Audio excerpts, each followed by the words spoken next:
குழந்தைகளா, இன்று நாம் தமிழ் வகுப்பில் பார்க்க இருக்கும் பகுதி 4ஆம் வகுப்பு 2ஆம் பருவம் 3ஆம் பாடம் யானைக்கும் பானைக்கும் சரி என்ற பாடத்தை இன்று நாம் பார்க்க இருக்கிறோம். பாடத்திற்குள் செல்வதற்கு முன்பு இப்பாடத்தில் வரக்கூடிய கடினமான சொற்களை காண்போம். மரியாதை ராமன்.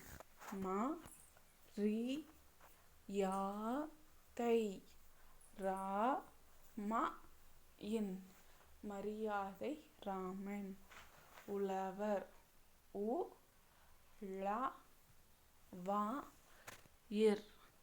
உழவர்.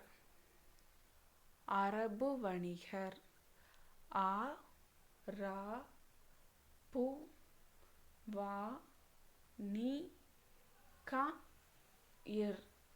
அரபு வணிகர். வழக்கு.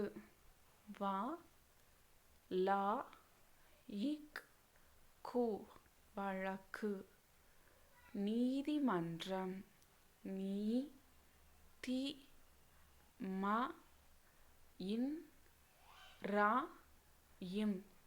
நீதிமன்றம். இப்போ நம்ம பாடத்திற்குள் சொல்லலாமா? மரியாதை ராமன் விசித்திரமான வழக்கு ஒன்றை ஒரு முறை எதிர்கொள்ள நேர்ந்தது. உழவர் ஒருவரின் மீது அரபு வணிகர் ஒருவர் கொடுத்த வழக்குதான் அது. மரியாதை ராமன் அந்த ஊரில் நம்ம படங்களில் பார்த்துப்போம் இல்லையா, பஞ்சாயத்து நடக்கும், அதில் ஒரு தலைவர் இருப்பார், அவர் தான் தீர்ப்பு கொடுப்பார் இல்லையா, அதுபோல் இங்கே மரியாதை ராமன் தான் அந்த ஊரில் எந்த பிரச்சனைனாலும் அதை விசாரித்து தீர்ப்பு கொடுப்பார். அப்படி மரியாதை ராமன் கிட்ட ஒரு நாள் ஒரு விசித்திரமான வழக்கு ஒன்று வருது. அது என்னதுன்னா, உழவர் ஒருத்தர் மேலே அரபு வணிகர் ஒருத்தர் ஒரு வழக்கு தொடுத்திருக்காரு. அது என்னன்னா, அரபு வணிகர் மரியாதை ராமனிடம், ஐயா, இந்த உழவர் தம் மகன் திருமண விழாவில் ஊர்வலம் விடுவதற்காக என் யானையை இரவல் கேட்டார். அரபு வணிகர் மரியாதை ராமன் கிட்ட சொல்றாரு, இந்த உழவர் அவரோட பையனோட கல்யாணத்துக்காக, அவங்க பையன் கல்யாணத்துல ஊர்வலம் விடுறதுக்காக என்னோட யானையை கடனா கேட்டார். இரவல்னா கடனா கேட்டாரு. நானும் கொடுத்தேன் அப்படின்னு சொல்றாரு. ஊர்வலத்தின் போது யானை இறந்து விட்டது. அந்த யானையை திருப்பி தர சொல்லுங்கள் என்றார். அப்படி அவங்க கல்யாணத்துல ஊர்வலம் விடையில எதிர்பாராம அந்த வணிகரோட யானை இறந்து போயிடுச்சு. அப்போ அது வணிகர் கேட்குறாரு, என்னோட இறந்து போன யானை தான் எனக்கு வேணும்னு திரும்ப கேட்குறாரு. உழவரும், ஐயா, அந்த யானை ஊர்வலத்தில் தற்செயலாக இறந்து போய்விட்டது. அதற்குரிய விலையாவது மாறாக வேறு யானையாவது வாங்கி தருகிறேன் என்று எத்தனையோ முறை கூறிவிட்டேன். ஆனால் இந்த வணிகர் ஏற்றுக்கொள்ள மறுக்கிறார். இறந்து போன அதே யானைதான் வேண்டுமென அடம் பிடித்தால் நான் என்ன செய்வேன் என்று வருத்தத்துடன் கூறினார். அந்த உழவர் மரியாதை ராமன் சொல்றாரு, ஐயா, நான் அந்த யானை ஊர்வலத்தில் போது தற்செயலாக செத்து போச்சு. அதனால் இந்த வணிகர்கிட்ட நான் சொன்னேன், இந்த யானைக்கான பணத்தை கொடுக்குறேன், இல்லை நான் உங்களுக்கு வேற ஒரு யானையாவது நான் வாங்கி கொடுக்குறேன்னு சொல்கிறேன். ஆனால் இந்த வணிகர் அதை கேட்கவே மாட்டேங்கிறாரு. எனக்கு அதே யானை தான் வேணும்னு அடம் பிடிக்கிறாருன்னு அந்த உழவர் மரியாதை ராமன் கிட்ட சொல்கிறாரு. உழவர் கூறியதிலிருந்து உண்மையை உணர்ந்து கொண்ட மரியாதை ராமன் இருவரையும் பார்த்து, நீங்கள் இருவரும் நாளை நீதிமன்றத்திற்கு வாருங்கள் என்று கூறி அனுப்பினார். மரியாதை ராமனுக்கு உண்மை என்னன்னு புரிஞ்சு போச்சு. உழவர் சொல்றதுல இருக்கிற நியாயமும் அவருக்கு தெரிஞ்சிருச்சு. அதனால என்ன பண்ணிட்டாருன்னா, சரி, இப்போ நீங்கள் 2 பேரும் போயிட்டு நாளைக்கு இதே நீதிமன்றத்திற்கு வாங்கன்னு சொல்லி அனுப்பி விட்டுறாரு. பின்னர் உழவரை மட்டும் தனியே அழைத்து, நாளை நீங்களாகவே நீதிமன்றத்திற்கு வர வேண்டாம். உங்களை அழைத்து வருவதற்கு அந்த வணிகரை உங்கள் வீட்டிற்கு அனுப்புகிறேன். நீங்கள் செய்ய வேண்டியதெல்லாம் இதுதான். அவர் என்ன சொல்றாரு, 2 பேர்த்தையும் அனுப்பிச்சி விட்டுறாரு. அதுக்கப்புறம் உழவரை மட்டும் தனியாக கூப்பிட்டு மரியாதை ராமன் பேசுகிறாரு. நாளைக்கு நீதிமன்றத்துக்கு வர சொல்லியிருக்கேன் இல்லையா, அதனால நீங்களே வர வேண்டாம், நீங்கள் வீட்டிலையே இருங்க, உங்களை கூப்பிட்றதுக்காக அந்த அரபு வணிகரை நான் வீட்டுக்கு அனுப்பிச்சுடுவேன் அப்படின்னு அந்த மரியாதைராமன் சொல்கிறாரு. அவர் வரும்போது நீங்கள் என்ன பண்ணணும்னா, உங்கள் வீட்டு கதவிற்கு பின்னாடி, அதாவது உள்பக்கமாக உங்கள் வீட்டில் இருக்கிற பழைய பானைகளை அடுக்கி வைத்து கதவை தாழ்பால் போடாமல் வைத்திருங்கள். பின்னர் நடப்பதை நீதிமன்றத்தில் பார்த்து கொள்ளலாம் என்று சொல்லி அனுப்பினார். அந்த மரியாதைராமன் என்ன சொல்கிறாரு, சரி நீங்கள் நாளைக்கு நீ வர வேண்டாம், நாளைக்கு வணிகரை நான் அனுப்பிச்சுட்றேன். அவன் வரையில் நீங்கள் என்ன பண்ணணும்னா, கதவை தாழ் போடக்கூடாது, கதவுக்கு உள்பக்கமாக தொட்ட மாதிரியே உங்கள் வீட்டில் இருக்கிற பழைய பானையெல்லாம் அடுக்கி வச்சுக்கோங்க அப்படின்னு சொல்லி அனுப்பிச்சி விட்டுறாரு. அதே போல் உழவரும் அடுக்கி வச்சிடுறாரு.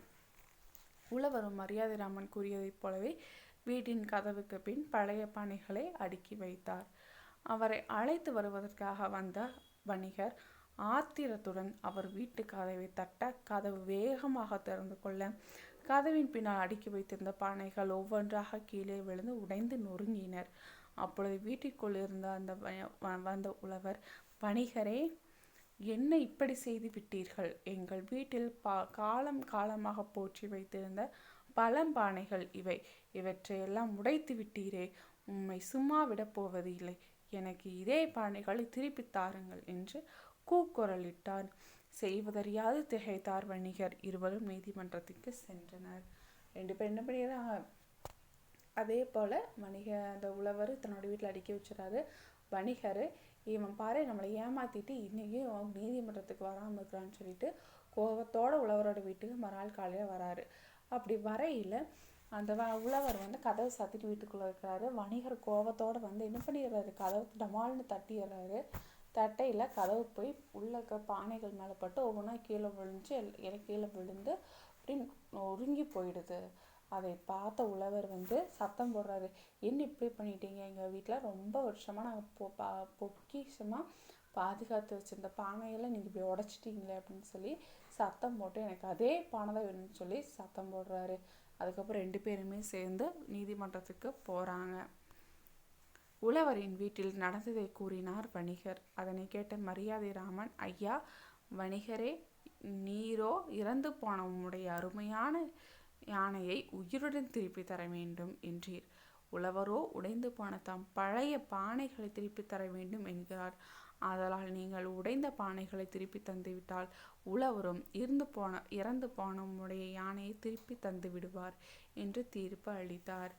அப்போ அந்த மரியாதைராமன் என்ன பண்ணிடுறாரு, இதையெல்லாம் கேட்டுட்டு சரி வணிகர்கிட்ட சொல்கிறாரு, நீங்கள் உங்களுடைய இறந்து போன யானை தான் வேணுங்கிறீங்க, உழவர் தன்னுடைய உடஞ்சி போன பழைய பானை தான் வேணுங்கிறாரு.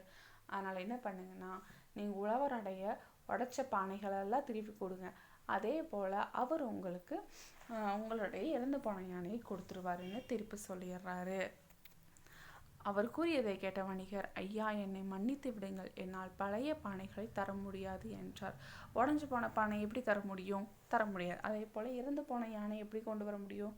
அதுவும் 2மே சாத்தியமில்லாத ஒன்று. இதை சொன்னோடனே வணிகர் தான் செஞ்சு தப்புன்றதை உணர்ந்து மன்னிப்பு கேட்டு, ஐயா வணிகரே, உம்மாலேயே திருப்பி தர முடியாது என்றால் உழவரால் மட்டும் எப்படி திருப்பி தர முடியும்? ஆதலால் யானைக்கும் பானைக்கும் சரியாக போய்விட்டது என்று தீர்ப்பளித்தார். கடைசியில் மரியாதைராமன் என்ன சொல்லிட்டாரு, உங்களால எப்படி பானை திருப்பி தர முடியும், அதே போல தான் அவரால் யானை திருப்பி தர முடியாது. யானைக்கு பானைக்கு சரியாக போச்சு, இதோட இதை முடிச்சிருங்கன்னு சொல்லி தீர்ப்பை கொடுத்துட்றாரு. இதுக்கு என்ன தெரியுது நம்மளுக்கு, ஆத்திரக்காரனுக்கு புத்தி மட்டு. நாம் அவசரத்தில் எந்த முடிவு எடுத்தாலும் அது தப்பாக தான் போகும். நாம் அடுத்தவங்களை கஷ்டப்படுத்துதான் நினச்சி கடைசியில் நாமளும் ஒரு கஷ்டத்தில் போய் மாட்டிக்குவோம். அதனால் எதையும் பொறுமையை யோசித்து சிந்தித்து செயல்படணும். சரி, இந்த பாடம் உங்களுக்கு பிடிச்சதா குழந்தைக்கலாம்? சரி, இந்த பாடத்தில் வரக்கூடிய பயிற்சிகளை பார்க்கலாமா? பூக்களில் உள்ள எழுத்துக்களை கொண்டு கோடிட்டரங்களை நிரப்புக. இந்த எழுத்துக்களை வச்சு இந்த சென்டென்ஸை ரீட் பண்ணிங்கன்னா அதுக்கான ஆன்சர் இந்த பூக்குள்ளேயே தான் இருக்கும். ஒவ்வொரு எழுத்தாக சேர்த்துனீங்கன்னா அதோடைய விடை உங்களுக்கு கிடைச்சிரும். இது போல் ஒவ்வொன்றையும் சேர்த்து எழுதணும். சொற்களை முறைப்படுத்தி சரியான தொடரை அமைத்து எழுதுக. இந்த பானைக்குள் இருக்கிற சொற்களை சரியான தொடராக உருவாக்கணும். குறிப்புகளை கொண்டு கட்டத்திலிருந்து விடையை காண்போமா?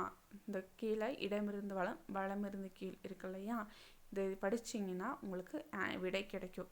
அதை எப்படி எழுதணுன்றதை கொடுத்துருக்காங்க. இடமிருந்து வளம்னா இதோடைய பதிலை இடமிருந்து வளப்பக்கமாக எழுதிட்டு போகணும். கீழிருந்து மேல்னா மேலிருந்து கீழ்னா கிடைக்கக்கூடிய விடையை மேலிருந்து கீழ் பக்கமாக எழுதிட்டு வரணும். இது போல் வீட்டில் எழுதி பாருங்கள் குழந்தைகளா. அடுத்த வகுப்பில் வேறொரு பகுதியை காணலாம். நன்றி.